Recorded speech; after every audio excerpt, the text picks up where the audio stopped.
Hello, Joanne, and thank you for accepting my invitation. The goal of today's interview is to make Polish physiotherapists, athletes, coaches, and basically everyone who cares about the way we move of who you are and what your book, Stability, Sport, and Performance Movement is all about. Your book has been translated into Polish by the publishing house of the College of Education and Therapy, and will have its Polish premiere at the beginning of 2016. Therefore, we think that this interview today will be a valuable introduction to your work and the way you think about movement in general. Okay, so if you're ready, this is my first question to you.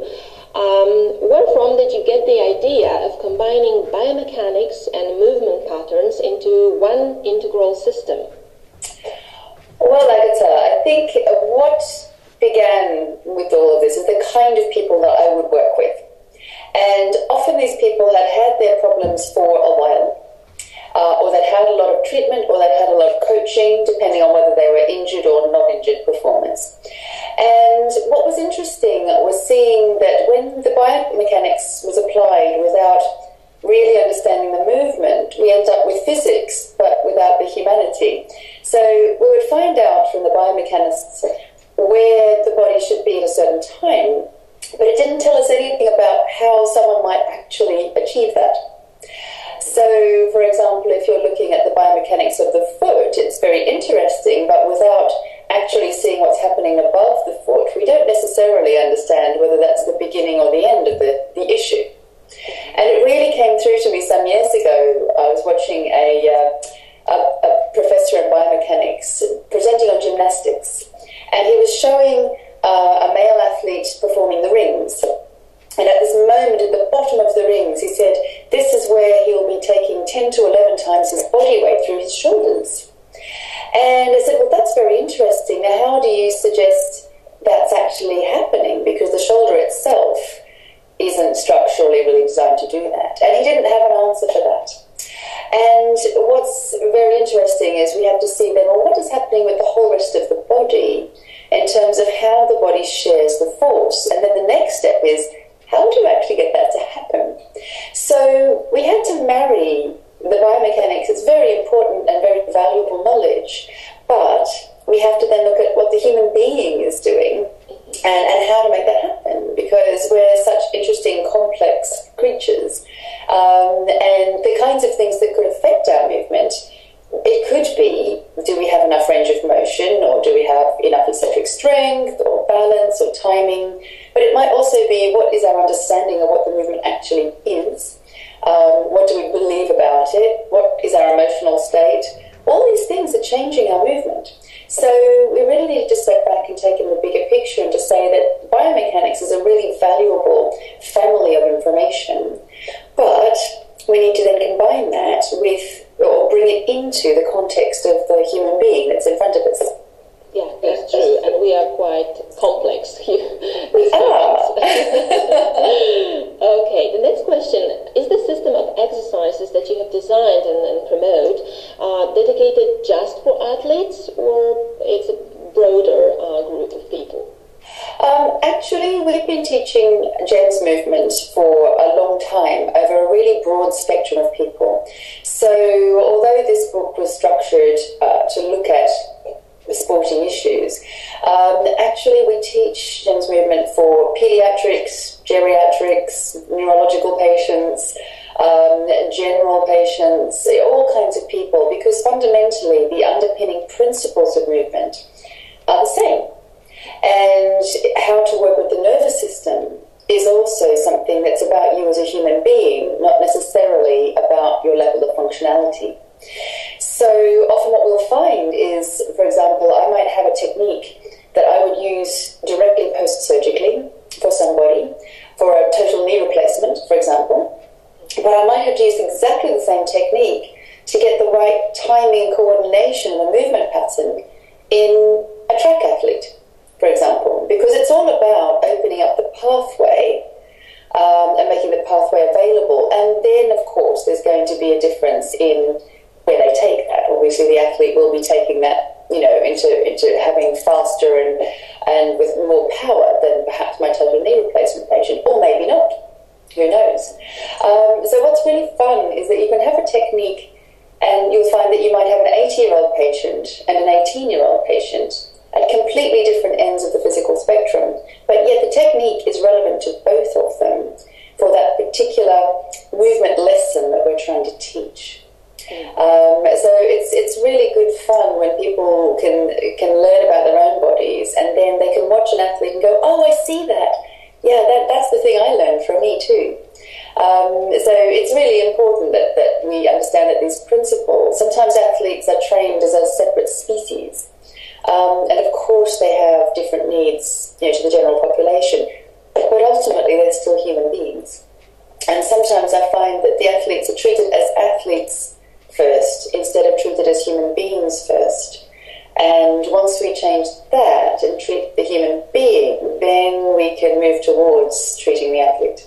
Okay, so all in all, everyone can have their piece of cake, so to say, and take their gems and kind of adopt those exercises to their own needs and who they are, how old they are, and what is their range of motion and everything about them, basically, yeah? Absolutely. And the thing with gems, it's progressive. So we are very much about setting really firm foundations to build from and then progressing very systematically.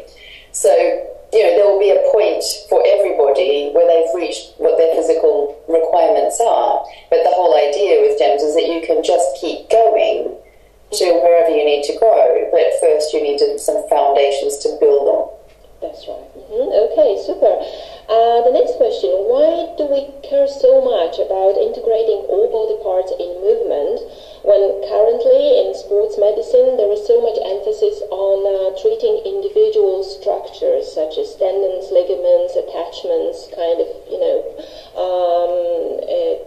taking them as individual units of our body, so to say? Sure. It takes us back to the pathological model, where we were satisfied with finding out what the injured structure was and then trying to treat that. But what we're looking at now is asking ourselves, but why is that structure under pressure? So instead of saying, why is it injured, why is it under pressure? So it's very easy to understand why somebody playing handball might rupture their ACL. But many people come with issues that are not from a direct trauma, or they're from a direct trauma that should have resolved a long time ago, as a result of treatment. So we're interested in always asking the question, but why? Okay, so we're looking at situations or concepts like force transmission. So how do we transmit force through the body? And this is where our biomechanics research is incredibly important. So to give you an example, if you thought about a tennis forehand, we know that we have to generate the energy in the lower body and then be able to transmit that through rotation all the way through the body until we funnel it out through the hand. So the force is actually moving through the body. But if the person really locks their central body, their core, they might generate the force in the lower body, but then it stops in the middle. So then they have to reinvent it. And the only thing you've got left to reinvent it with is your arm. So now we're developing an overuse problem, and the patient might come with a shoulder or an elbow problem, and you can treat the shoulder and the elbow, but when they go back to playing tennis, unless we've looked at why that structure is under pressure, the problem will come back. So we're looking at how do we transmit force, how do we share load in the body. It's not uncommon for someone with an Achilles tendonitis to come and we see that the body orientation is actually preferentially loading that side. So again, we can treat it and try and get it strong enough to cope with the overload. But wouldn't it be nice if we actually took some of the excessive load off it and rebalanced the body?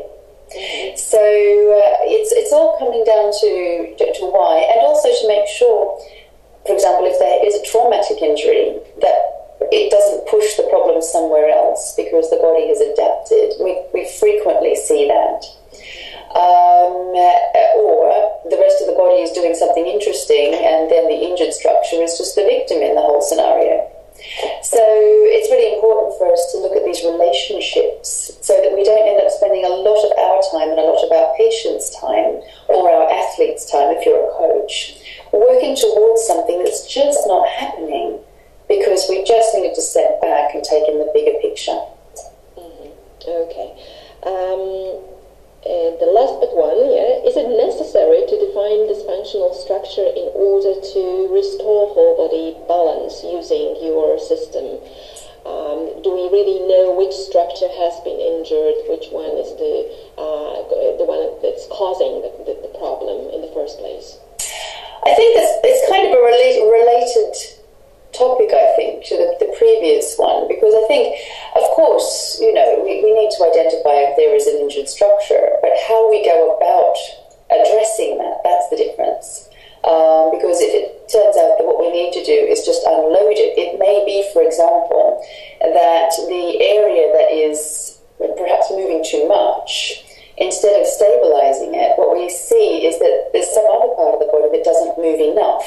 And the body's very clever. It's a problem-solving organism. So if you don't have enough motion in one part of the body, it will make it available somewhere else. So we have to, again, step back and say, yes, that is the area or the structure that currently is showing pain, but is it actually the area of primary dysfunction? It may not be. It may actually simply, again, be the victim in a scenario. And what we need to do is restore something somewhere else in the chain. Yes, so this is what's happening when the compensations come in place, that the thing is hiding and you have to open a few doors before you actually knock at the right ones. Exactly. And the nice thing is, though, that it sounds like that's going to be really complicated, but it really isn't. Mm-hmm. Because actually we can break down the different movements into quite simple movement tests that we can look at, and it's a different collection of tests that I might use for a footballer compared to a golfer or compared to a track athlete, because they have different demands. So there will be certain things that they will have in common, but there's other things perhaps there won't be. But we can create these little small movement tests, and I'll put a lot of them in the book in the testing section, so that a coach or a therapist can look at it and say, well, actually, my person, my client, my athlete, or my patient, they need to do these kinds of movements. So I'm going to look at those and I'm going to understand what I should be seeing, so that I understand if I'm not seeing that, then what I need to do. So it can be, the whole idea is to make it reasonably simple to get to what you really need to treat or what you need to address if you're a coach. Okay, and finally, what are your suggestions or recommendations for people in Poland who are working in the field of sports medicine? That is a really big question, isn't it? Well, I would say that we're still using all of our wonderful skills that we've been trained in to identify pathology, but to step back, first of all, looking at the whole body, but then step back even further and look at the whole person, because what they're showing you in their movement is going to be affected by their beliefs, their emotions, their understanding, as well as the environment they're in, the functions they're being asked to do. All of these things are influencing the movement that you're seeing. So I would say we step back once, see the whole body, and then step back twice and see the whole person. And in that way, we can often get to the really important information just that little bit faster. Okay, so the holistic approach is the key to success. Absolutely. Holistic and individualized. Yeah, of course. Okay, so thank you, Joanne, for today's interview. I hope that we'll have a chance to repeat it somewhere in the future, and hopefully that somewhere will be Poland when you come to visit us. So we do hope that once your book is launched and everyone reads it, people will be so much attracted that we'll have a chance to invite you and give us a little taste of your movement system. Oh, that would be lovely, Agatha. I'd be delighted. Thank you very much for today. Have a good day.